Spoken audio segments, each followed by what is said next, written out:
मंगलाचरण। ओम नमः सिद्धेभ्य जय श्री ओम नमः सिद्धेभ्य जय श्री ओम नमः सिद्धेभ्य। मंगलम भगवान वीरो मंगलम गौतमो गणी मंगलम कुंद कुंदाद्यो जयंधर्मोस्तु मंगलम सर्व मंगल मांगल्यम सर्व कल्याण कारकम प्रधानम सर्वधर्माणां जयनं जयतु शासनम जैनम जयतु शासनम जैनम जयतु शासनम। मोक्ष मार्ग प्रकाशक का 7वां अधिकार हमारा चल रहा है, जिसमें हम मिथ्या दृष्टि की नजर में जो 7 तत्व हैं उसका दृष्टिकोण उनके बारे में कैसा रहता है, क्योंकि वो मिथ्या दृष्टि को पढ़ने के लिए तो कोई मनाही है नहीं, और ज्ञान का उगाड़ मिथ्या दृष्टि को इतना हो सकता है कि वो 11 अंग और 9 पूर्व तक का ज्ञान उसको हो सकता है, फिर भी वो मिथ्या दृष्टि बना रह सकता है। तो इसका अर्थ क्या है कि वो बहुत गहराई से 7 तत्वों के स्वरूप को कागजी तौर पर जानता, व्यवहार तौर पर जानता, लेकिन उसका जो भाव भाषण है, उसके पीछे की जो अपेक्षाएं हैं, जैसा उसका सच्चा स्वरूप है उन तत्वों का, वो जान नहीं पाता।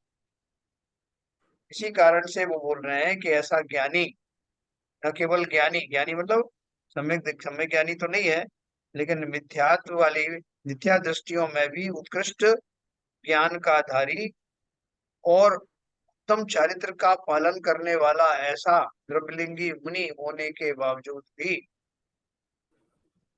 9वें ग्रेवियक तक तो जा सकता है, उससे ऊपर जा नहीं पाता। तो इसका अर्थ यह है कि उससे कमी क्या रह गई, कुल कहाँ रह गई?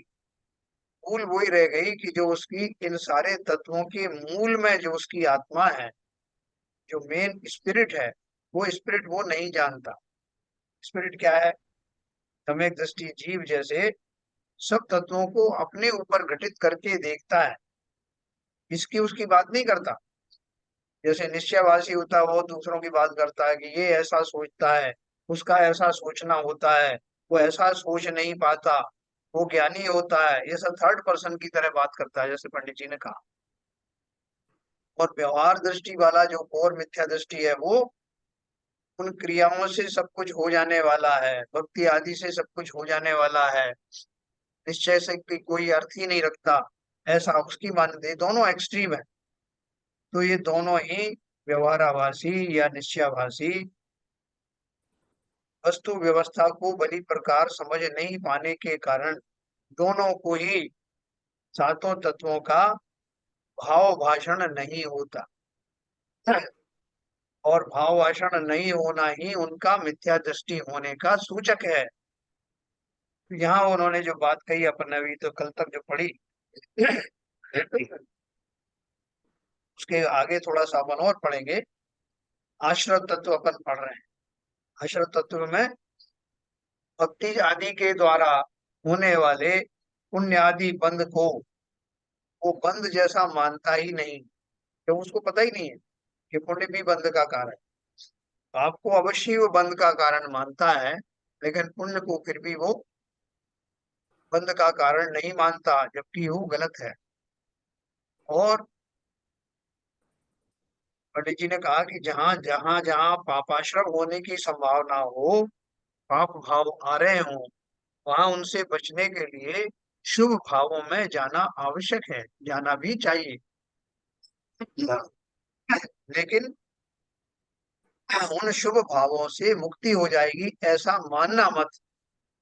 भले ही अपनी भूमिका के अनुसार हमें अभी शुद्ध भाव तो आएंगे नहीं, शुद्धोपयोग तो होगा नहीं, और अशुभोपयोग हम होना नहीं देना चाहते, तो हमारी भूमिका में एक बीच की भूमिका रहेगी,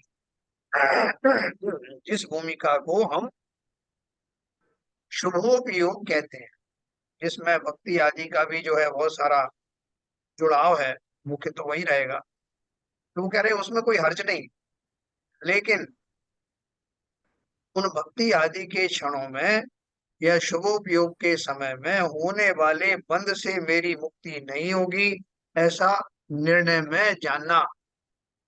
क्योंकि अगर वैसा नहीं जानोगे तो फिर उससे आगे बढ़ोगे नहीं। और दूसरी बात ये कि जब भी हम शुभोपयोग के भाव करें, जिनेंद्र देव की भक्ति धार्मिक अनुष्ठान आदि करें, तब किसी तरह की कोई निदान या वांछा ना रखें। अगर हम इतना कर पाए तो हम सही ट्रैक पर चल रहे हैं।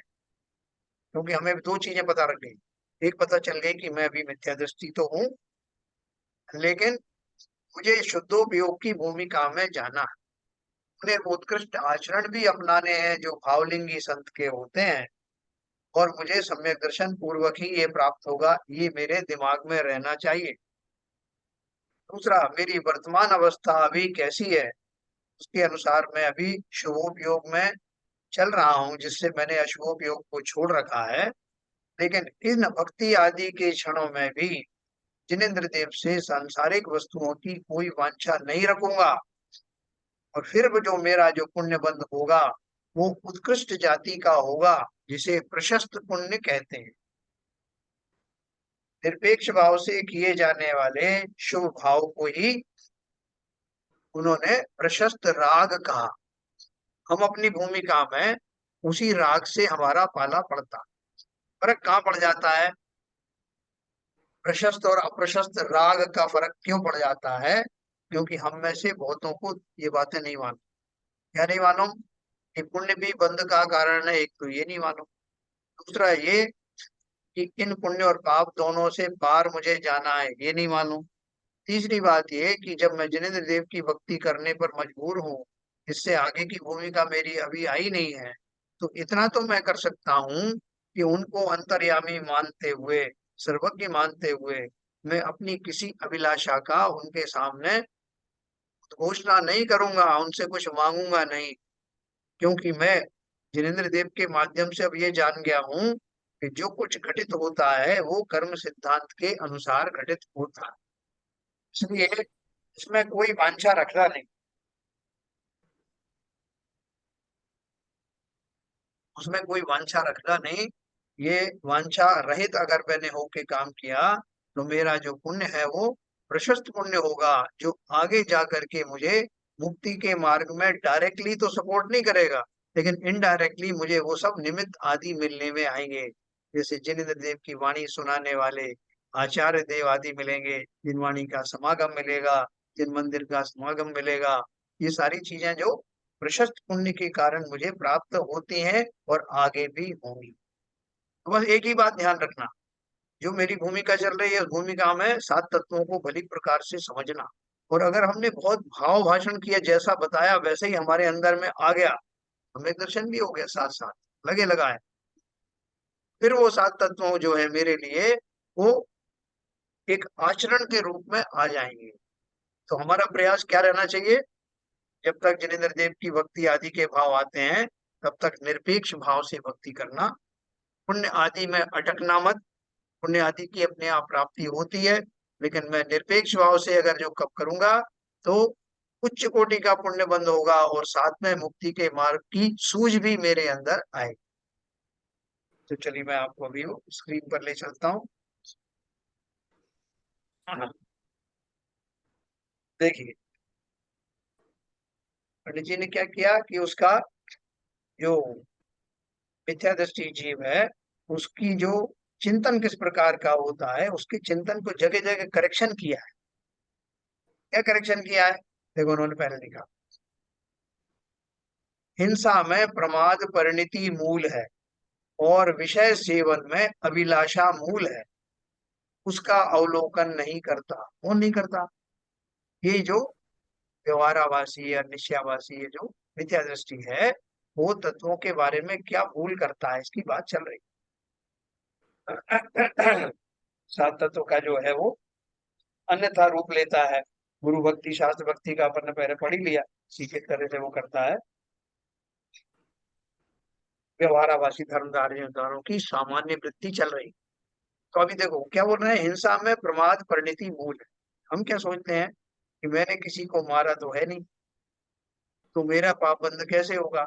इसी तरह मैंने किसी विषयों के को स्वीकारा नहीं, कोई विषयों में आसक्त हुआ नहीं, अंदर में भाव जरूर चल रहे थे, लेकिन मैंने एक्चुअली विषयों का सेवन किया नहीं, तो मुझे क्यों फल मिले? तो उन्होंने क्लैरिटी कर दी कि अगर हिंसा की बात करते हैं तो अगर मैं असावधानी पूर्वक कार्य करता हूँ, जैसे मैंने बिना देखे ही कि वो मूर्ति के ऊपर कितनी चींटियां चल रही थी, रात भर से रखी हुई थी, और कितना सवेरे आने के बाद में कितने उसके ऊपर में चींटियां आ गई, या उसमें मॉइस्चर रह गया इसकी वजह से आ गया, उसकी परवाह किए बिना मैंने एक कपड़ा घुमा दिया उदाहरण के तौर पर। कितने जीव मरे, उनका दोष किसको लगेगा? उनका दोष मेरी उस प्रमाद परिणति को लगेगा, जिसने इतना भी नहीं सोचा कि उसको पहुंचने से पहले एक बार देख तो लूं, इस बात को इंश्योर कर लूं कि मेरे द्वारा कोई हिंसा तो नहीं हो रही। तो उन्होंने क्या बोला? प्रमाद। प्रमाद का अर्थ क्या है? असावधानी पूर्वक किए जाने वाले समस्त कार्य, और अंतर में अपने भावों में अपने स्वरूप का की सावधानी ना रखना, बाह्य और अंतर दोनों, वही मूल कारण है हिंसा। आप बोलोगे कि साहब प्रतिमा में कुछ था ही नहीं उस दिन, कोई चीटी आटी थी ही नहीं, मैंने इस देखा या नहीं देखा इससे क्या मतलब है आपको? एक भी जीव मरा नहीं, तो फिर काहे के मेरे हिंसा का दोष लगेगा? उनका पूरा लगेगा। महाराज जब हीरा समिति में आहार करने जाते हैं तो चार हाथ आगे तक का देखते हुए जाते हैं ना, कि कोई जीव तो नहीं आ रहा है मेरे पैर के नीचे। और मान लो कि उन्होंने उनकी निगाह वहां थी, इस बीच में पैर उठाया और तत्काल से कोई जीव उनके पैर के नीचे आ गया, तो उनको प्रमाद का दोष नहीं लगेगा, क्योंकि वो पूरी सावधानी से जा रहे थे, शास्त्रोक्त विधि के कारण के क्या अनुसार चल रहे थे। लेकिन अब कोई जीव का उसका आयु पूर्ण होने वाली थी या जो भी हुआ हो, उसी बीच में अंतराल में आके उनके पैर के नीचे आ गया, क्योंकि वो पूरे सावधान थे, लेकिन उस उतनी तीव्रता से कुछ अपना पैर नहीं रोक पाए। तो उसमें उनको प्रमाद संबंधी हिंसा का दोष नहीं लगेगा। इसी प्रकार से विषय सेवन की बात है कि मैं बहुत सारी चीजों में मैंने संकल्प तो ले लिए कि मैं जो है जो किसी तरह का जो कामुकता संबंधी कोई जो है कि वो कार्य नहीं करूंगा, या रचना इंद्रिय संबंधी कोई जो है विषयों का सेवन नहीं करूंगा। मेरे अभी 10 लक्षण पर चल रहे हैं, लेकिन मेरे अंदर में भाव बहुत आ रहे थे कि कब ये 10 लक्षण खत्म हो और कब मैं आलू का सेवन करूं, कब रात्रि भोजन से जो बंद गया था मैं छोड़ने का, वो सब समाप्त हो जाए। ऐसा बार बार आ रहा है, रोज कैलेंडर देखता हूँ भाई साहब कितने दिन बचे।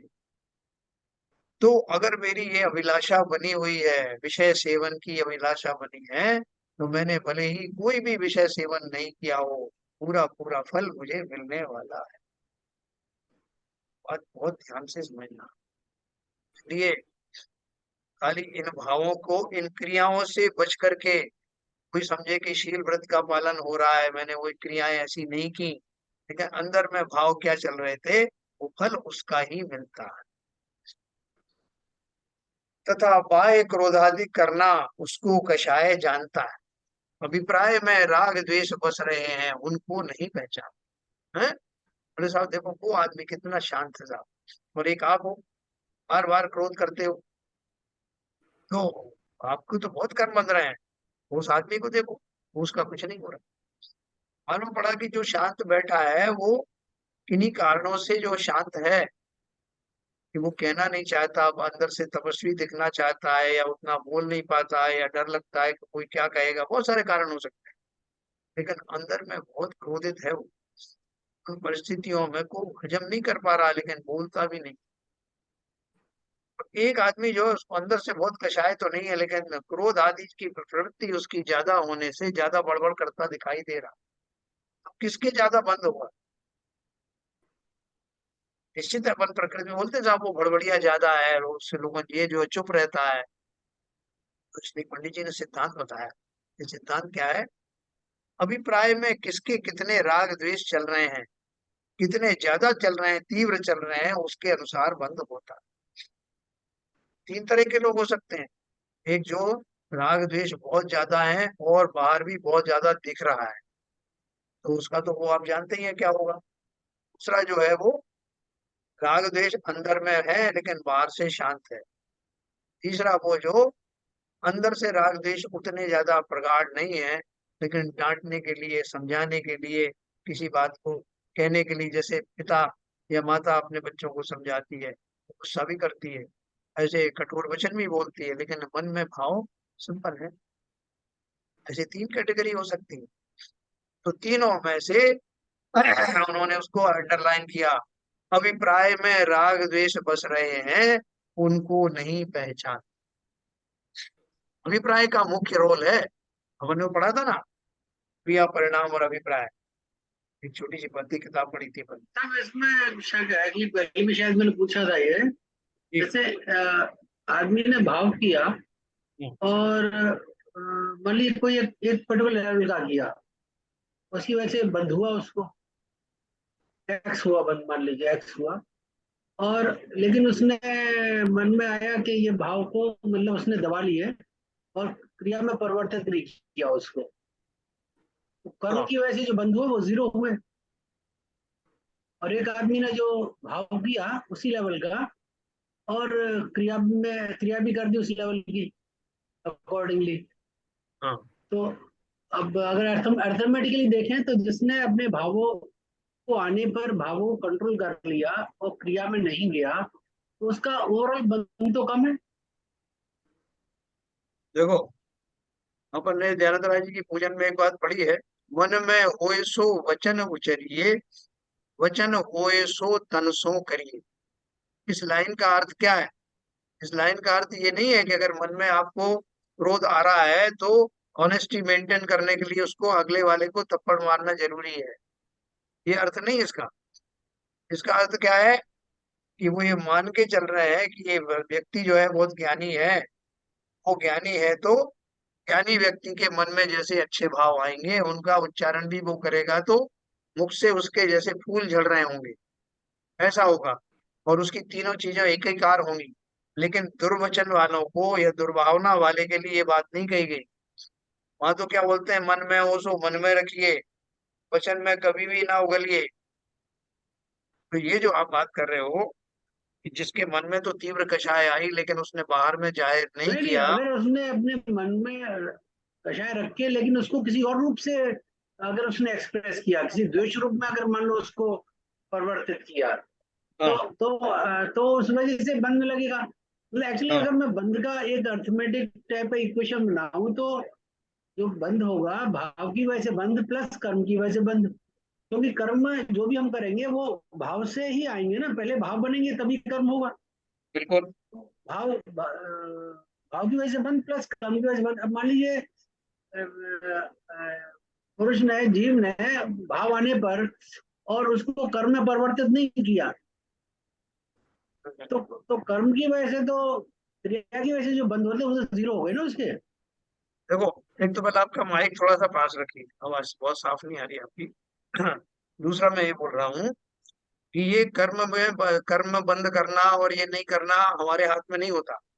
हमारे हाथ में क्या है, जो मेरा जो स्वाभाविक भाव है उससे जरा सा भी डेविएशन होना वो हिंसा में ही आता है। जो मेरे स्वाभाविक भाव हैं उस भाव से मैं इस साइड में डेविएट हूँ, उस साइड में डेविएट हूँ। दूसरों का भला हो बुरा हो वो तो सेकेंडरी चीज है। मेरे अंदर के जो स्वाभाविक भाव है, स्वाभाविक दशा है, या जिसे मैं समता कहता हूँ, उस समता का जरा भी डेविएशन इधर साइड हुआ तो कर्म बंद होते हैं। उसको मैं कुछ नहीं कर सकता। हमने नहीं, कुछ पर नहीं आप ये कह रहे हैं कि जैसे मान लीजिए मुझे मुझे किसी बात पर मेरे मित्र पे या पर उससे बहुत क्रोध आया, क्रोध के भाव बने, और मैंने उसको लेकिन मैंने बाद में मतलब साथ ही साथ ये भी सोचा अरे ये मेरे मित्र है, इसको मैं माफ कर देता हूँ।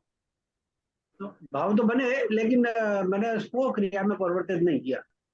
और दूसरी स्थिति ये हो सकती है कि मेरे भाव बने अपने मित्र पे कि इसने क्या बात कह दी मेरे से, और मैं झट से उसको थप्पड़ जड़ दिया। तो आप मतलब ऐसा तो नहीं होगा ना कि इसमें जिसमें केवल भाव ने और जीव ने देखा कि नहीं ये भाव सही नहीं है और उसने कंट्रोल कर लिया अपने भाव को, एक्शन में नहीं परिवर्तित किया, तो वहां बंद ज्यादा हो रहा है और दूसरे बंद से कम जो हो रहा है। जो समता में रहने की कोशिश कर रहा है धीरे धीरे, समझ के कहने का मतलब ये है कि जो समता में हाँ रहने की कोशिश कर रहा है उसको भाव तो बनने हैं, क्योंकि क्रोध तो आ रहा है, राग द्वेष तो है, वो तो मिथ्या, लेकिन साथ ही साथ वो भी समझ रहा है कि ये मेरे भावों को मैं चेंज करूं, समता में रहूं, इसको प्रकट नहीं करूं जिससे बात को आगे नहीं बढ़े, तो वो अच्छी बात है, तो उसमें तो कोई बात ही हाँ, नहीं। तो नहीं मेरा कहना है कि जो ये अच्छी बात आप जो बोल रहे हैं तो उसकी वजह से जो बंद बनने चाहिए कम बनेंगे उसके, हाँ मेरा तो ये कहना है। कम तीव्रता कम हो रहेगी उसकी निश्चित रूप से।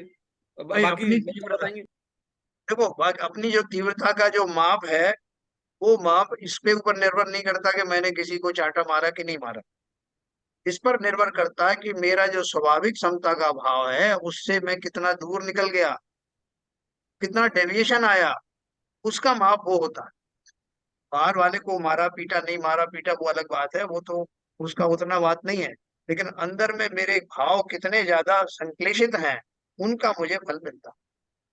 यही वो कहना चाह रहे तब लेकिन जिसने क्रिया में भी परिवर्तित कर दिया वही स्वाब से दूर चला गया ना। हैं। जिसने क्रिया चला में गया ही होगा परिवर्तित नहीं अंदर। किया वो तो स्वाब से थोड़ा तो नजदीक है, क्योंकि उसने कंट्रोल कर लिया अपने को। देखो ये अपन इस तरह से अंदाज नहीं लगा सकते। मैंने आपको माँ का उदाहरण बताया कि माता अपने बेटे को किसी गलत काम से रोकने के लिए जलती हुई लकड़ी उसको दिखाती है और कई बार जला भी देती है और बहुत गुस्सा करती दिखाई देती है, लेकिन उसके अंदर में वैसा कषाय नहीं होता कि उसको मार डालना चाहती। इसके विपरीत दूसरा आदमी ऐसा कुछ बाहर में दिखाएगा भी नहीं, लेकिन अंदर में उसके भाव रखे हुए हैं कि मेरा बस चले तो किसी उचित समय में इसको मार डालूंगा। अब आप बताओ किसके ज्यादा संश्लेषित परिणाम। एक्चुअली स्पीकिंग, नहीं, जो आपने दो, जो मैं डिफरेंट कंपैरिजन कर रहा हूँ सर। आपने दो अलग सिचुएशन कंपैरिजन की। मैं हाँ उसी आदमी का कंपैरिजन कर रहा हूँ कि जो जो इसके भाव बने और उसने अपने आप को रोक लिया, और दूसरे भाव बने संश्लेषित और उसने जो है अपने दोस्त की या जो भी स्थिति थी उसकी पिटाई कर दी या क्या हिंसा कर दी, जो भी मतलब स्थिति। तो अब दोनों में जो भाव है, जो बंद है, उसका जिसने क्रिया में परिवर्तित नहीं किया उसका बंद कम होगा, मेरा ये मानना है। ये देखो ऐसा है, ये तो जो है ना केवल ज्ञान गम है कि उसकी कितनी कषाय थी। खाली इस आधार के ऊपर कि एक ने चाटा मारा एक ने नहीं मारा अपन उसका डिसीजन नहीं ले सकते। ये भावों की कितनी जो है उसमें इंटेंसिटी थी, हो सकता है कि बहुत ज्यादा थी उसकी जिसने कि मारा नहीं, लेकिन अंदर में ही थी। और जिसने मारा जरूरी नहीं कि उसकी बहुत ज्यादा हो, यही तो मैंने आपको उदाहरण दिया भी। तो इसलिए नहीं सर, आप यहाँ पर कल जो चर्चा हुई थी, हाँ उसमें पहली चीज तो कर्मबंध जो होगा वो भाव प्रधान है। हाँ दूसरा, उसमें दोनों योग कौन सा काम कर रहा है वो डिपेंड करता है। मन का योग काम कर रहा है, वचन का योग काम कर रहा है, क्रिया का योग काम कर रहा है, तीनों के अलग अलग बंध होंगे। उसके उसके भाव कैसे बने हैं ललित जी? अगर उसने कंट्रोल किया तो उसका जो कसाय था वो कम हुआ, तो उसका बंध रिलेटिवली कम ही बनेगा, भाव वाला, मनोयोग वाला।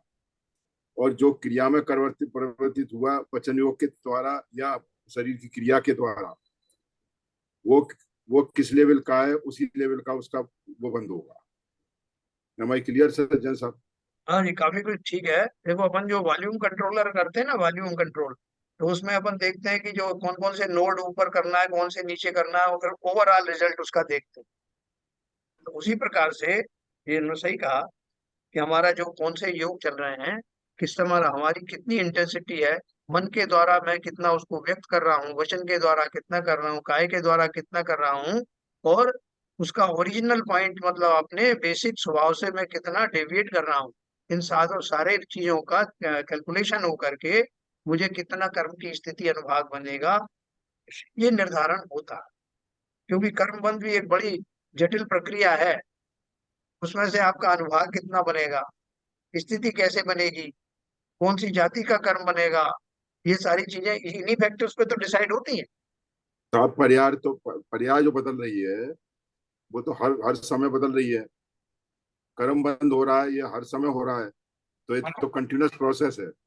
ऐसा नहीं है एक पर्टिकुलर इवेंट का जब पूरी क्रिया हो जाएगी तभी आपका कर्म बंद होगा। कर्म बंद का तो प्रोसेस, वो तो बुकिंग कंप्यूटराइज्ड है, अपने आप होती चली जा रही है। हाँ हाँ मनोयोग बट मनोयोग से कितना है, वचन योग से कितना है, और क्रिया योग से कितना है, वो सारा आपके डिपेंड करता है। जो ललित जी कह रहे हैं कि अगर उसने समता भाव ला के उसको कंट्रोल किया तो उसका उसका फल मिलेगा ना उसको। अगर उसने तो समता भाव कषाय लाया कम है। हो जाएगी, अंदर की कषाय कम हो जाएंगी उसकी, अगर समता में लाया उसने तो उसके यस हिसाब यस से फल मिलेगा उसको। यस। मतलब कंट्रोल से मतलब नहीं है, समता में कितना खुद गया उससे मतलब है। यस हाँ समता यदि भाव। वास्तव हाँ में यदि उसने उस समय ज्ञान से ये सोचा कि ये मेरे को क्रोध आ रहा है, जरूर कोई इसका रीजन है, जरूर मेरे साथ में कुछ ऐसा इसका व्यवहार पहले रहा होगा जिसने ऐसा किया है मेरे साथ में, और मैं उसको मान के अपने को समता में ले लेता हूँ कि भाई कि ये जरूर कुछ पुराना अनुभव के हिसाब से ये हो रहा है, और मैं अपने को समता में ला लेता हूँ, तो वो ज्ञान जब तो ठीक हो जाएगा। लेकिन मैं केवल कंट्रोल करूंगा, वो कंट्रोल मेरा अ, हाँ, माना नहीं फोर्सफुली जाएगा, मतलब आप उससे कोई फर्क रोक नहीं रहे हैं। पड़ेगा यदि मैं।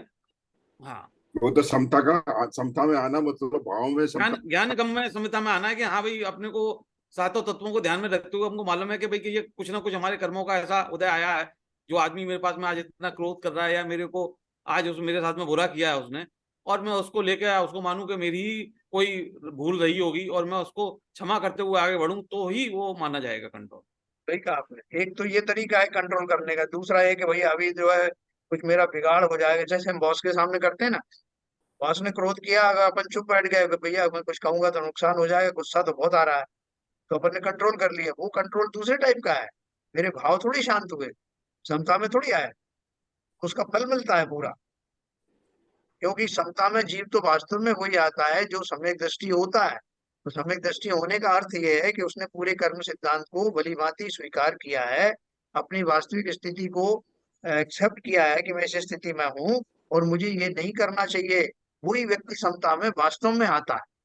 हम और आप तो कोशिश कर सकते हैं, लेकिन जैसा सम्यक दृष्टि भेद विज्ञान पूर्वक जानता है, वैसा हम नहीं जान पाने के कारण हमारी कषाय थोक के भाव में बनी रहती। ठीक है, कुछ और रह गया क्या? भाई साहब, हाँ जी बोलिए। एक ही प्रकार की क्रिया के लिए क्रिया में सम्यक दृष्टि और सम्यक ज्ञानी के आश्रय वो बंध जो है अलग अलग होते हैं। बिल्कुल, बिल्कुल अलग अलग होते हैं। सम्यक दृष्टि के अलग प्रकार से होंगे क्योंकि अनंतानुबंधी चली गई ना उसकी पहले ही। हाँ, सबसे बड़ा फैक्टर तो है कि सम्यक दृष्टि वो तभी होगा जब उसकी अनंतानुबंधी कक्षाएं चली जाती हैं, तभी वो सम्यक दृष्टि कहलाता है। इसका अर्थ क्या है कि उस जाति की कक्षाएं तो उसकी रही नहीं, जो संसार में उसको अनुबंध कराए, संसार में ही पटके रखे, वो वाली अनंतानुबंधी कक्षाएं चली गई। इसलिए उसके जो भाव होंगे वो उस लेवल के नहीं होंगे। तो मिथ्या दृष्टि और सम्यक दृष्टि का सीधा सीधा अंतर तो यही है। उसके अलावा अब एक सम्यक दृष्टि और एक दूसरे सम्यक दृष्टि में अगर आप जो है कंपैरिजन करेंगे, तो वहां अनंतानुबंधी तो दोनों की चली गई। अब अप्रत्यक्षानावरणी कषाय, बाकी प्रत्यक्षानावरणी कषाय, संजरण कषाय, तीनों चौकड़ी विद्यमान है। उनमें किसकी कितनी जो है लेवल ऊंचे नीचे है उसके हिसाब से कंपेयर। हाँ, उस हिसाब से बंद हो। बहुत बढ़िया। बहुत सही, बहुत बढ़िया। अच्छा, आज एक बात और है। जैसे जी अभी बताया आपने, भावों के अनुसार जो है बंद होते हैं। तो अब ये बताओ कि शरीर, अब एक एक आदमी शरीर में कहीं जो है मच्छर ने काटा, तो हाल चाल भाव तो बने नहीं थे मारने के, ये हाथ पहुंच गया। हाँ, हाँ। ऐसी दशा देखो, में क्या होगा? हाथ मारना नहीं चाहते थे हम, हाँ, वो हमें तकलीफ हुई, हाथ दूसरा हाथ पहुंच गया, और वो हमारी इस प्रक्रिया में उड़ नहीं पाया, खून पी रहा था, उड़ नहीं पाया, तब मर गया।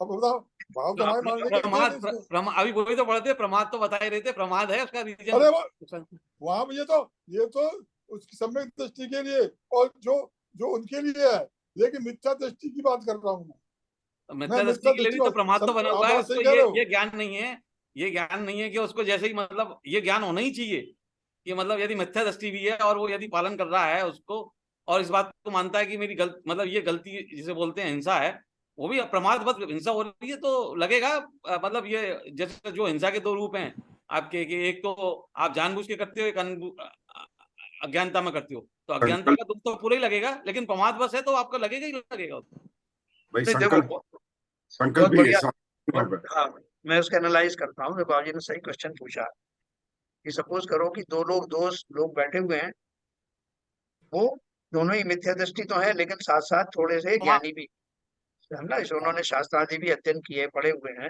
तो अभी दोनों के ऊपर एक एक मच्छर आके बैठा और दोनों को काटा। तो एक का जो है तो सीधा सीधा गया उसके ऊपर हाथ, और उसने उसको मसल ही डाला अनजाने में। वो मरे या जिए उसका मतलब नहीं है, उसका हाथ जोर से उसके ऊपर पड़ा, वो मर गया। दूसरा व्यक्ति था, उसको भी ऐसा भाव आया कि यार ये कोई काट रहा है, इसको हटा दो। लेकिन तुरंत ये भाव आया कि देखो हटाना एक बात है, ये मर ना जाए, कम से कम इतनी सावधानी मुझे रखना। हाँ, यहाँ ठीक है। डिफरेंस आ गया। हाँ, और उसने उसको अपने हाथ पे कंट्रोल किया, अपने भावों पे कंट्रोल किया। उसको पीड़ा तो हो रही है, और वो उससे किंचित द्वेष भी है कि क्यों आके बैठ गया है, लेकिन साथ हटाते समय साथ मर गया वो, थोड़ा हटाते सावधान समय ही भी है मर गया। कि मर ना जाए। क्योंकि मैंने पढ़ा है बिना कारण से, एक तो कोई भी जीव बिना कारण किसी को काटता भी नहीं, पहली बात। दूसरी बात, सही अगर बात। छोटी मोटी मेरे अगर समस्या शरीर में आ गई, इसका पेट भर गया तो चलो ठीक है ना। ऐसा भाव धारण करके भी अगर उसने अपने को रोक दिया, तो दोनों के परिणामों में फर्क पड़ गया ना। अंतर पड़ेगा। जैसा वे एक सही स्थिति कहा, बिल्कुल और सही कहा, सही कहा। एक एक स्थिति और बताई आपने जी। कि एक ने तो उसका जब तक हाथ पड़ गया, मसल गया, वो तो क्या कहते हैं आरंभी हिस्सा में चला गया, जो बंद होना है उसका बंद बनेगा। हाँ जी। दूसरा दूसरा जीव है, उसको पहले तो उसमें उसके कसाय पैदा हुआ कि इसने मेरे को क्यों काटा। हाँ तो हाँ हाँ। जितना उसको कसाय कसाय हुआ, उतने का तो उसको बंद होगा। उसके हाँ। बाद उसने कंट्रोल किया राइट। कि मैं इसको हटाना है, मगर ऐसा नहीं हो कि ये क्या कहते हैं अच्छा। इसको कोई नुकसान पहुंचे या ये मर जाए। बराबर। ठीक है, उसका इतना संज्ञान हुआ तो उसका कसाय भाव कम हुआ। हाँ। कसाय भाव हुआ तो अब जो ओवरऑल जो बंद होगा, उसकी जो स्थिति और अनुभाग बनेंगे वो बहुत कम बनेंगे। और टेक्निकली एनालाइज कर रहे हैं आपने, आप टेक्निकली एनालाइज कर रहे हैं इसको सही तरीके से। बहुत सही, बहुत बढ़िया, वेरी है गुड। ना। तो ये दूसरा कैटेगरी हो गई, हो तीसरी कैटेगरी और हो सकती है। हाँ, तीसरी तीसरी कैटेगरी। कैटेगरी, वो काट रहा है तो काटने दो। अब मैं हाँ अपना परिचय से उसको सहन कर रहा हूँ और मैं कुछ भी हाँ ना करूँ। हाँ। समझे, ये भाव होंगे जो वास्तव में समय की दृष्टि है, जो नहीं पंचम गुण स्थान में पहुंच चुका है। नहीं, एक मिनट उस एक मिनट, उसके बीच की कैटेगरी अपन एक बता रहे हैं, और वो दूसरी कैटेगरी बताएंगे। बीच की कैटेगरी अभी मिथ्या दृष्टि ही है, लेकिन वो उसने इस तरह की बात सोची कि भाई देखो ऐसा है, उसने काटा, तो काटा तो चलो उसका पेट तो भरा ना। तो हाँ, वो क्या क्या खाते पीते हैं बेचारे, छोटे जीव में यही खाते पीते हैं। उन्होंने अगर एक बूंद अपनी रक्त की ले भी ली तो अपना क्या गया, चलो कोई बात नहीं। ऐसा अभी मिथ्या दृष्टि है, लेकिन उसके जो भाव में जो करुणा आई, जो उसने जस्टिफिकेशन दिया, वो भी एक कैटेगरी है। डेफिनेटली। ठीक है। अब एक चौथी कैटेगरी है सम्यक दृष्टि की, बीच में और भी बहुत सारी कैटेगरी आएंगी, अपन एक फाइनल कैटेगरी मान लो कि सम्यक दृष्टि का अगर चिंतन है, तो वो क्या चिंतन करेगा, है वो क्या सोचेगा, ये शरीर है किसका, जो कुछ भी पीड़ा हुई मुझे इस पर्याय जन्य शरीर में, जिसको मैं अपना मानता हूँ, उस मानने की वजह से ही तो पीड़ा हुई। बाकी तो शरीर स्वयं ही पड़ोसी है, मेरा इससे क्या लेना देना। अगर इसने काट भी लिया, कुछ हो भी गया, तो शरीर के परमाणु है, पुद्गल परमाणु इधर उधर हो रहे हैं। वो भी पुद्गल परमाणु के शरीर का धारी है मच्छर, और ये भी पुद्गल पर, मेरा क्या गया इसमें, हुआ है कोई बात नहीं। बहुत सही, बहुत सही। ये तो छूटना है, आज नहीं तो कल छूटेगी। ऐसा भाव सम्यक दृष्टि को ही आ सकता ना, तो ट्रस्ट भाव तो यही होगा ना सर। Very nice. है। ठीक है। मच्छर को हटाएगा, भगाएगा नहीं। नहीं वो। दृष्टि, क्योंकि उसका तो चिंतन ये है ना कि ये शरीर तो मेरा है नहीं, हाँ शरीर में बैठा है तो बैठा रहे। हाँ, तो है। ऐसे उसमें अगर उसमें देखो, सम्यक दृष्टि में भी और बहुत सारी कैटेगरी है। एक कैटेगरी है जो अविरत सम्यक दृष्टि है। अविरत सम्यक दृष्टि है तो वो ये जान करके भी उसको नुकसान ना पहुंचे, फिर भी उसको हटाने की कोशिश करेगा।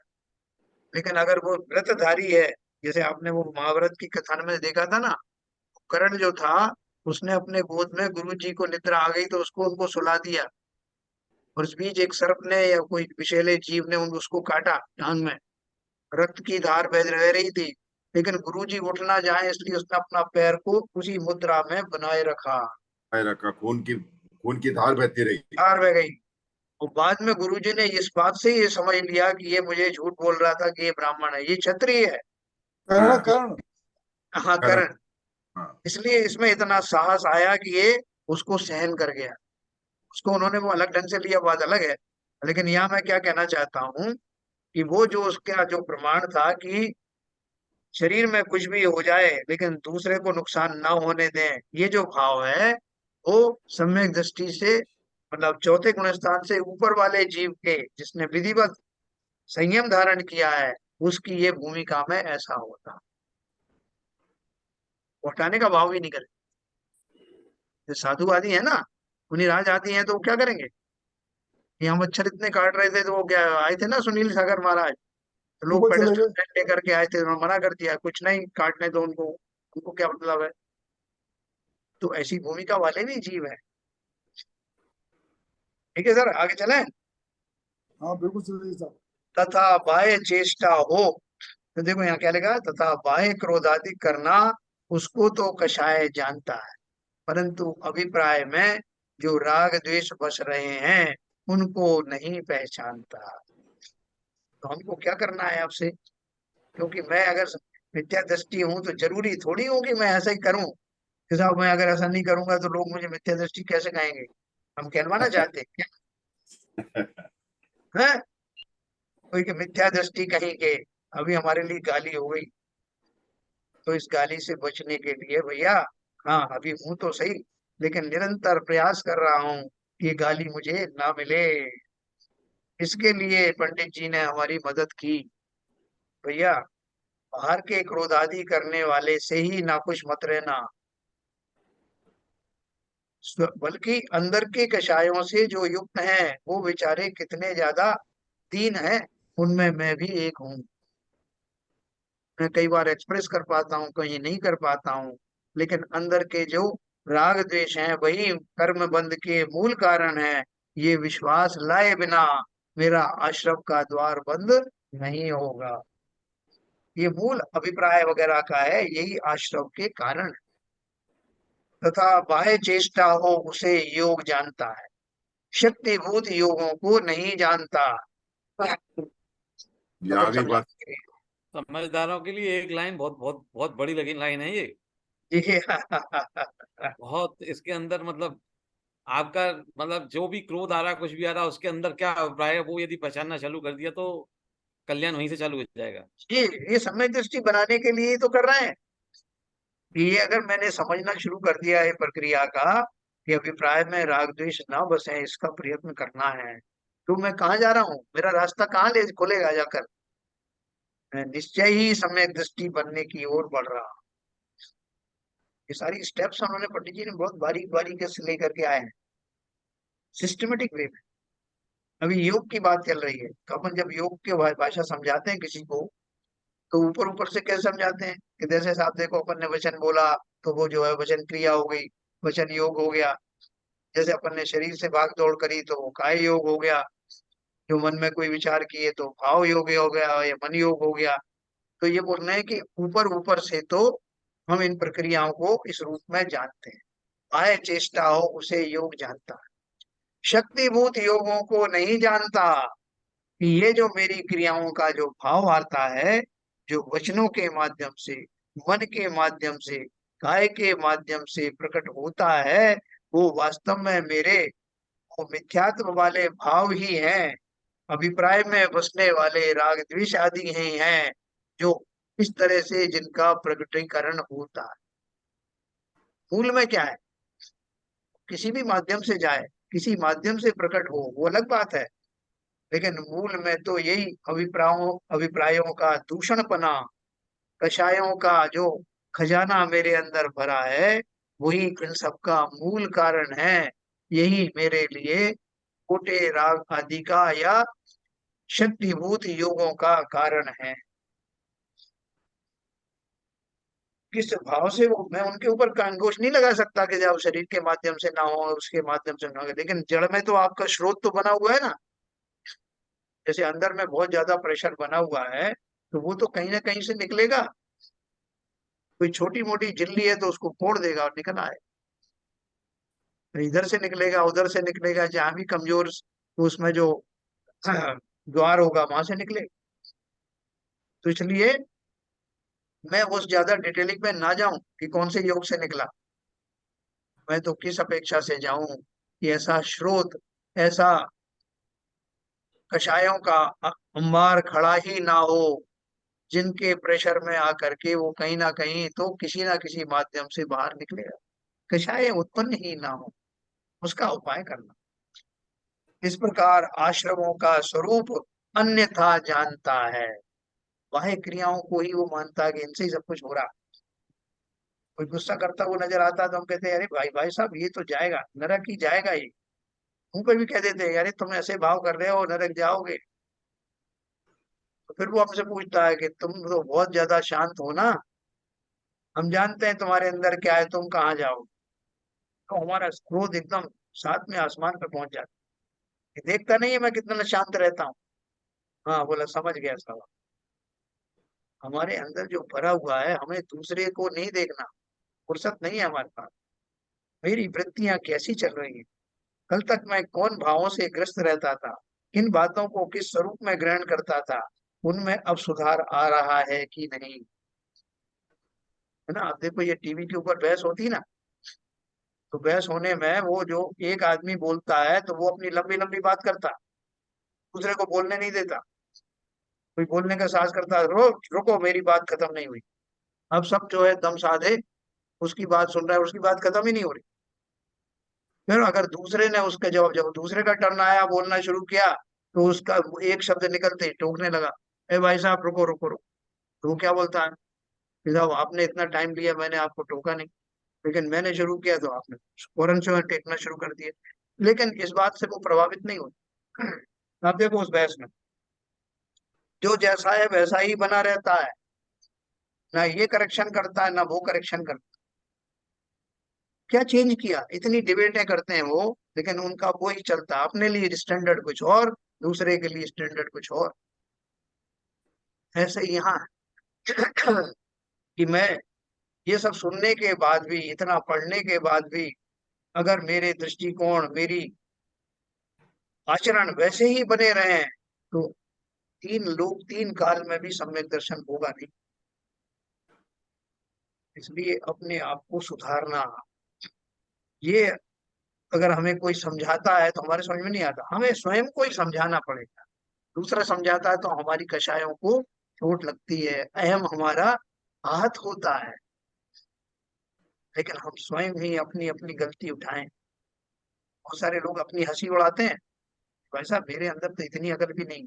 तो वो मामूली लोग नहीं होते, वो स्वयं अपने दोषों को बाहर लेके आते हैं, स्वयं धिक्कारते हैं अपने आप को। वही लोग वास्तव में सुधरते हैं।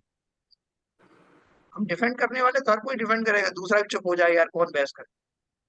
लेकिन वही बात अगर मैं अपने आप से क्वेश्चन करूं कि मैं पहले भी वैसा ही था, अभी भी वैसा ही हूं, कुछ फर्क आया नहीं। इतना भी अगर हमें भान हो गया तो समझ लो कि आज नहीं तो कल हम अवश्य सुधरेंगे। लेकिन परसों हो गए हमें स्वाध्याय करते हुए, हम जहाँ के तहाँ हैं, वैसे ही आचरण हमारा अब भी चल रहा है, तो नहीं सुधर पाए। इसलिए उन्होंने कहा इस प्रकार आश्रमों का स्वरूप अन्यथा जानता है। कौन जानता है? मैं जानता। जैसे आश्रम का स्वरूप है मैं वैसा नहीं जान पाया, इसलिए मेरी यही दशा हो रही है। तथा राग द्वेष मोह रूप जो आश्रव भाव हैं, उनका तो नाश करने की चिंता नहीं और बाह्य क्रिया तथा बाह्य निमित्त मिटाने का उपाय रखता है। क्या कहता है? वैसा वैसा है कि हमने तो मंदिर जाना ही बंद कर दिया। बोले क्यों? अरे वहाँ इतने तरह के लोग मिलते हैं साहब, बात बात कोई टोक रहा है, कोई कुछ कर रहा है, कोई अपनी क्रियाओं से हटो बचो से फुर्सत नहीं है, हमने जाना बंद कर दिया। तो क्या बोल रहे हैं? बाह्य क्रिया अथवा बाह्य निमित्त मिटाने का उपाय रखता है। वो फलाने सज्जन आ जाते हैं या ढिमके हो जाता है इसलिए मेरा वहां काम नहीं होता है, ये मैं नहीं जाता, या उनको हटा दो तब मेरा काम अच्छा हो जाए। बहुत एम्फेसिस जोर दे के बोला है कि अंदर में जो राग द्वेष मोह रूप आश्रव भाव हैं, उनका ना तो नाश करने की चिंता नहीं और बाह्य क्रियाएं अथवा बाह्य निमित्त मिटाने का उपाय रखता है।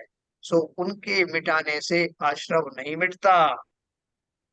द्रव्यलिंगी मुनि अन्य देवादिक की सेवा नहीं करता, हिंसा या विषयों में नहीं प्रवर्तता, क्रोध आदि भी नहीं करता, मन वचन काय को भी रोकता है, तथापि उसके मिथ्यात्वादी चारों आश्रव पाए जाते हैं। चार आश्रम कौन से थे? पढ़े थे ना अपन ने, मिथ्यात्व, अविरति, कषाय और योग। उतने ऊंचे ज्ञानी और आचरण के धारी के भी ये चारों आश्रम के वेद जारी रहते हैं, तो हम और आपकी तो क्या विसात है। वो क्या कहना चाहते हैं कि ये जो बाहरी चीजें हैं, इनके मिटने से आश्रव नहीं जाता। क्योंकि वो तो देखो, वो इतनी आगे तक की चीजें के रोकते हैं कि मैं खुदेवादी को बुद्धिपूर्वक उनका सेवन ना करूं, ऐसे भाव रखते हैं। और हिंसा के और विषयों में प्रवर्तते नहीं, मन वचन काय को भी रोक देते हैं प्रयास पूर्वक। लेकिन फिर भी उनके चारों आश्रम के द्वार खुले हुए, क्या कमी रह गई? और कपट से भी वे कार्य नहीं करते। कपट से करे तो ग्रेवेग पर्यंत कैसे पहुंचे? यानी सरल हृदय भी हैं। इतने सारे जो है विशेषण उनके साथ चल रहे हैं, फिर भी वहीं से वापस आ गए नौवे ग्रेवेग तक। मेरे तो उतने भाव ही नहीं है, तो मैं तो नौवे ग्रेवेग तक का क्या, मैं तो पहले स्वर्ग तक ही जाऊं तो बड़ी मुश्किल से जा पाता हूँ। क्या बोल रहे हैं? इसका अर्थ ये है कि वो आश्रव भाव जो है कुछ और ही है। क्योंकि इतनी प्रधानता रखने वाला जीव भी, उनके भी चारों आश्रम के द्वार खुले हैं, तो मेरा तो क्या होगा?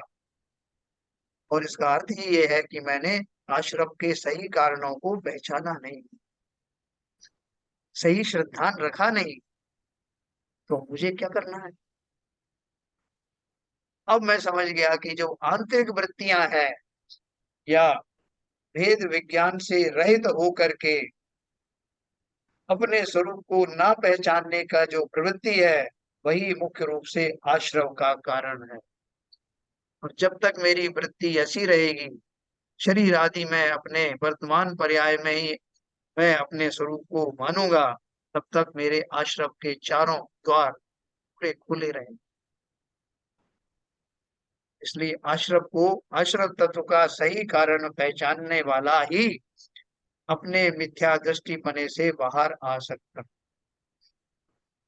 तो आश्रम का हमने आज जो पढ़ा, कल से पढ़ते आ रहे हैं, उसमें बस मूल बात यही है, आश्रम तत्व का भी सत्य श्रद्धान नहीं है। क्या श्रद्धान नहीं है सच्चा? बताओ, आप समरी बना के बताइए कि आश्रम तत्व का क्या श्रद्धान मैंने गलत किया और क्या मुझे करना चाहिए। बताइए साहब, कौन बताएगा? बोलो शरण जी, मैंने क्या आश्रम के बारे में क्या गलत मान लिया जो मेरे पीछे पड़ गया आचार्य? आश्रम का मतलब लाइक अभी जो भेद विज्ञान है, बिगर भेद विज्ञान किए हुए यदि हम सोचते हैं कि हम सारे जो क्रियाएं कर रहे हैं या जो त्याग कर रहे हैं या अपने क्रोध को रोक रहे हैं या संयम में रह रहे हैं, वो सब भी मतलब आश्रम, लेकिन उसका द्वार खुला रहता है, मतलब कहीं ना कर्म तो बनते ही रहेंगे उन, जब तक हमको वेद विज्ञान, सही वेद विज्ञान नहीं होगा और अंदर से जो हमारा राग द्वेष खत्म नहीं होगा, जब तक ये आश्रम का द्वार बंद नहीं हो सकता, खुला ही रहेगा। बताओ भैया, ललित जी बोलो, अनम्यूट करिए, अनम्यूट अनम्यूट। हम लोग जैसे गृहस्थी लोग, तो हम लोग तो जो पाप बंद और पुण्य बंद इसके चक्कर में ही रहते हैं शायद, एक्चुअली कि हम पाप बंद से बचे रहे ऐसा कार्य करते हैं। और पुण्य बंद को हम जो है प्रशस्त राग समझते हैं। तो प्रशस्त राग की जैसी डेफिनेशन आपने बताई, वो डिफरेंट है एक्चुअली। हम प्रशस्त राग जो कि हम समाज के लिए, अपने अपनों के लिए, अपने मतलब परिवार या समाज की अच्छा करें, भलाई करें। और इस तरह से जो पूर्णबंध होता है, उसको अगर उसको हमने कर लिया, हम समझते हैं कि आश्रम बंद अब नहीं हो रहा हमारा। पूर्णबंध को मतलब सच आश्रम बंद की तरह नहीं मानते, उसे अच्छा मानते हैं। हम्म, पुण्यबंध को अच्छा तो मानते हैं, एक तो मतलब ये बात हुई। तो पुण्यबंध को अच्छा मानते हैं, लेकिन आश्रम जो अपन क्या बोलते हैं, आश्रम का अर्थ क्या है? कि कर्मों का आगमन कैसे होता है, कौन से भाव जो है वो कर्मों के आगमन का कारण बनते हैं। उन भावों के दो न कैटेगरी की, है ना, एक पाप बंध और एक पुण्य बंध। ये दोनों ही बंध के कारण है। एक तो हमें ये पक्का विश्वास अब होने लगा है, क्योंकि पहले हम पुण्य को तो बंध मानते ही नहीं थे, बल्कि हम अपनी पूजन में भी अपने और लोगों से भी कहते भैया ये कलश उठाओ और ये थोड़ा पुण्य पुण्य का बंद करो, ये साक्षात पुण्य बंध का कारण है। हम उस बंध को हर्षित होकर के कहते थे। हम ये कहते समय भी नहीं समझ पाते थे कि मैं बंद कह रहा हूँ। तो लोग थोड़े समझदार हो गए, लोगों ने बंद की बजाय उपार्जन कहना शुरू कर दिया, अर्जन करना शुरू कर दिया कि आप साहब बहुत पुण्य का अर्जन होगा। कि बंद कहेंगे तो ये अभी चिल्लाएगा, इसलिए उन्होंने उस शब्द को थोड़ा सा सुधार दिया। और हम भी उसमें संतुष्ट हो गए कि भाई साहब बंद थोड़ी हो रहा है, अर्जन हो रहा है। जैसे अर्निंग होती है ना, ऐसे अर्निंग हो रही। लेकिन वो बोल रहे हैं कि ये इससे सिद्धांत को आप झुठला नहीं सकते। आपने अपने आप को सेटिस्फाई करने के लिए शब्द बदल दिए, लेकिन वो है तो बंद ही। बंद चाहे सोने की जंजीर से करो चाहे लोहे की जंजीर से करो, बंद तो बंद ही है। पहली बात। दूसरी बात ये कि जितने काल तक मुझे उस बंद से निकलने का, यानी आश्रमों को सर्वथा बंद कर देने का मार्ग नहीं मिल जाता, तब तक जिस किस प्रकार से भी जो बंद हो, कम से कम ऐसा तो बंद हो जो मुझे थोड़ी तो छूट दे। जैसे एक आपने देखा, बहुत सारी जो गाय वगैरह होती है उनको कस करके खूंटे से बांधते हैं, वो बिल्कुल 1-2 मीटर भी बाहर नहीं जा पाती। और बहुत सारे लोग उसमें इतनी ढील रखते हैं कि वो आसपास घूम के भी आ जाए, लेकिन एकदम भाग ना जाए, तो ऐसी लंबी छूट भी देते। उसी प्रकार से जब मेरा जो प्रशस्त राग का बंद होता है, प्रशस्त राग से जो कर्म बंद होते हैं या प्रशस्त पुण्य का जो बंद होता है, उसमें बंद तो अवश्य होगा, लेकिन उनके कारण बंधने वाला जो पुण्य है वो मेरा मुक्ति मार्ग में निमित्त बनेगा। तो वो कैसा पुण्य होगा, उसमें बताया कि जो भी मैं धर्मान कर्म संबंधी जो भी मैं अनुराग करता हूँ, जिनेंद्र देव की भक्ति आदि करता हूँ, उन सब में मैं निरपेक्ष भाव से उनकी भक्ति करता हूँ। अगर मैं सापेक्ष भाव से करूं, कुछ निदान पूर्वक करूं, तो ये सामान्य जीव जितने भी हैं, मैं उनके सदृश हो गया। और उनसे उनसे जो पुण्य आदि से सामग्री मिलेगी, उनको जब मैं भोगूंगा तो पाप बंद करूंगा। तो उससे बचना। जिनेंद्र देव को अगर वास्तव में मानते हो कि वो सर्वो अंतर्यामी है, सर्वज्ञ है, तो ऐसा ही आचरण करना। उनको सुनाना मत, भगवान आज ऐसा ऐसा हुआ था, मुझे ये चाहिए, अब आप तो जानते हो, ये बिल्कुल छोड़ देना। क्योंकि बिना कहे भी वो सब कुछ जानते हैं और बिना कहे भी आपको सब कुछ मिलेगा। बिन मांगे मोती मिले, मांगे मिले ना भी। ये नियम हम धारण नहीं कर पाते क्योंकि हम मिथ्या दृष्टि कहीं के हैं।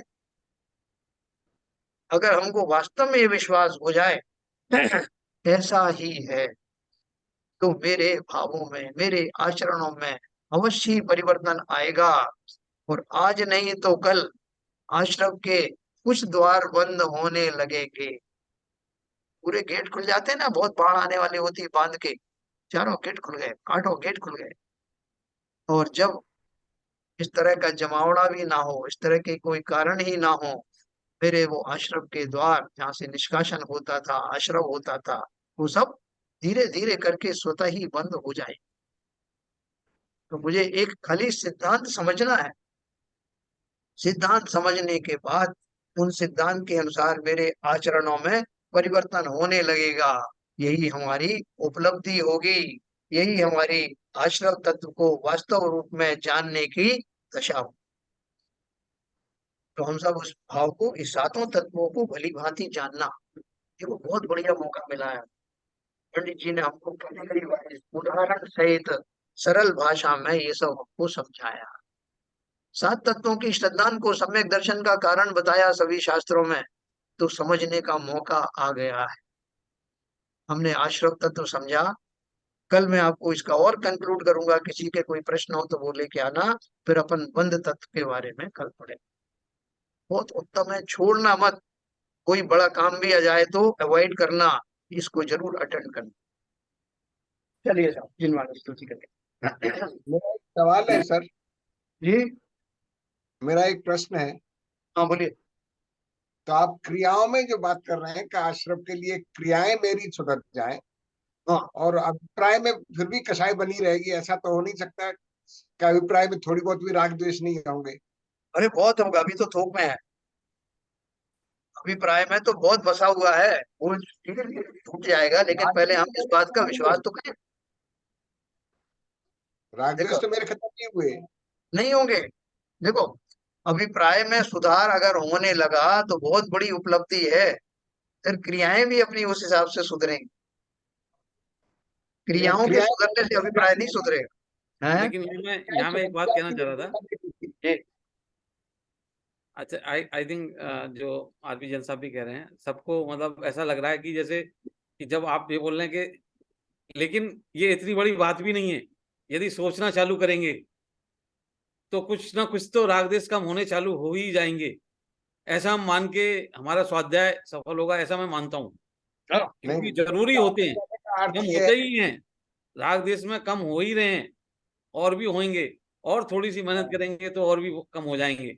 बस एक ही चीज कहना अब चाहता था मैं, कि जी। क्रियाएं तो मैं बहुत समय से कर रहा हूँ, इसी होप में कर रहा हूँ कि इससे अंतरंग मेरे भाव बहुत सुधर जाएंगे, लेकिन ऐसा होता नहीं है। हाँ, पुराने लेबर इसका भी। संस्कार, सिद्धांत एक ही है। पुराने हाँ संस्कार जो पड़े हुए हैं इतनी जल्दी से थोड़े छूट जाएंगे। जी जी। जीव हाँ, बाबू जी कुछ कह रहे हैं। जीव जब तक स्वभाव में रहेगा कोई आश्रम नहीं है। स्वभाव में रहेगा कोई आश्रम नहीं है। जितना जितना व्यवहार में जाएगा उतने उतने आश्रम बढ़ते चले जाएंगे। द्रव्य भाव आश्रम और द्रव्याश्रम, दो तरह के आश्रम होते हैं। भाव जितने होंगे, जैसे भाव होंगे वैसे ही द्रव्य आएगा, और वो आपकी ये सिद्धांत, ये फंडामेंटल है। देखो, तो जो आप आरपी। ये आप समझिए किसके राग कितने कितने किसके राग कितने ज्यादा है, कितने कम है। जितने ज्यादा राग होंगे उतना ज्यादा आश्रम होगा, जितने कम राग होंगे उतना यही कम मैं आश्रम होगा। चाहता था। एक्चुअली में यही पे गलती कर रहे हैं हम। जितने राग होंगे उतना ही वो आश्रम होगा। वो तो बंद हो गया, वो तो बंद हो गया। नहीं नहीं, राग आश्रम आश्रम आश्रम राग से होता है। आश्रम होता है पहले, बंद बाद में होता है। बात देखो आश्रम ही चल रही है इस समय, बंद की बात चल बात ही नहीं। हाँ, एक बात जो कह रहे हैं आरपी जैन साहब, मैं जो क्रियाएं करता हूँ सोचता हूँ कि इन क्रियाओं के करते चले जाने से एक ना एक दिन मेरा अभिप्राय भी सुधर जाएगा। क्या ये सही है? नहीं है। क्रिया करते करते अपना सुधर जाएगा। हाँ, सुधर कभी जाएगा। कभी नहीं, कभी नहीं सुधर सकता। जरूरी नहीं है, हो जितनी भी जितनी सकता क्रियाएं है। करते जाओगे उतनी और बढ़ेगा, आश्रम बढ़ेगा और बंद हो ज्यादा होगा। अभिप्राय के सुधरने से क्रियाएं सुधर सकती हैं, प्रिसाइसली। लेकिन क्रियाओं करते चले जाओगे उस तरह, तो वो वायरल जी ने लिखा है ना पूजन में, भरपूर सुखी कर दोगे तुम, यह ये सोचे आश्रम से चलता बड़ा। रहा। चलिए, बहुत अच्छा है सर। है ना? तो देखो, हमको इसका पूरा लाभ लेना है, बहुत ईमानदारी डायरेक्शन में से ध्यान लाभ देना लेना चाहिए। है। मैं ये कहूंगा कि जब तक ये पुस्तक चलती है, कोशिश ये करना कि ये सेशन अपना शाम का छूटे नहीं, क्योंकि ये उसकी भरपाई नहीं होती। अपन रिकॉर्डिंग में भी फिर उतना मजा नहीं आता। लाइव में नहीं, जो अपने प्रश्न उत्तर होते हैं, भाव भंगिमाएं देख करके अपन जो प्रश्न आदि करते हैं, उसका अलग आनंद है। उसको छोड़ना मत, बहुत मुश्किल से ये स्वाध्याय अपना शुरू हुआ। ठीक है सर, चलिए। चलिए जिनवाणी की स्तुति।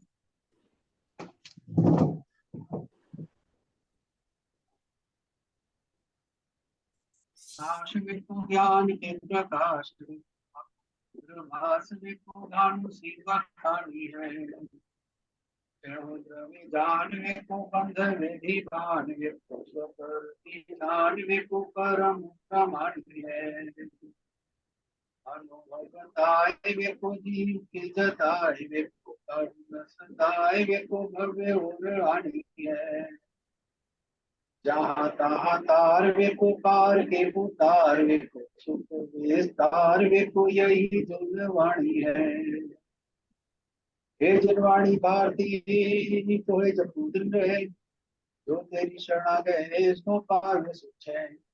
या वाणी के ज्ञान से सूझे लोग जो वाणी सदा देते हैं सदा देते हैं।